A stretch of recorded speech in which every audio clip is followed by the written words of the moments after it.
பில்லி Sunday அப்படிங்கிற ஒரு பெரிய சுவிசேஷகருடைய கூட்டத்துல எல்லா கூட்டங்கள்லையும் ஒரு பெண் கலந்துக்கிடுவாங்களாம்.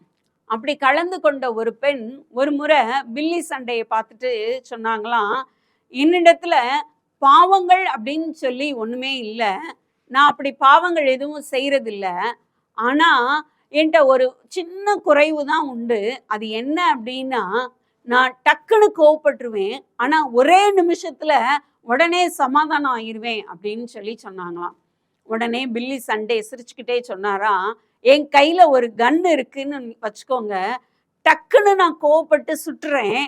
அடுத்து உடனே ஒரு நிமிடத்துல நான் சமாதானம் ஆயிடுறேன் அப்படின்னா என்னங்க லாபம் அப்படின்னு சொல்லி சொன்னாராம். உடனேயும் அப்படியே அந்த பெண் யோசிக்க ஆரம்பித்தாங்களாம்.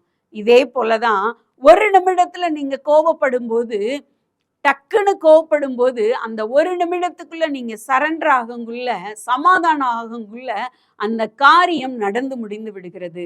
அநேகர் காயப்பட்டு விடுறாங்க, அநேகர் அதனால் பாதிக்கப்படுறாங்க. அத அதனால இந்த பாவம் கூட உங்களை பரலோகத்திற்கு சேருவதற்கு தடையா இருக்கும். அதனால இந்த பாவத்தை அறிக்கை செய்து தேவனிடத்துல மன்னிப்பு கேளுங்க, மீட்பை பெற்றுக்கொள்ளுங்க. இல்லாவிட்டால் இந்த பாவத்தினாலேயே நீங்க பரலோகத்தை சேர முடியாது அப்படின்னு சொல்லி பில்லி சண்டே சொன்னாராம். ஆமாங்க, சின்ன பாவம் பெரிய பாவம்னு கர்த்தருக்கு முன்னாடி ஒண்ணுமே இல்லை. நம்மளாமும் நம்ம சின்ன பாவம்னு சொல்லி நம்மளுடைய பாவங்களை மூடாதபடி நம்மளுடைய பாவங்களை அறிக்கை செய்து தேவனிடத்திலிருந்து இரக்கத்தை பெற்றுக்கொள்வோம்.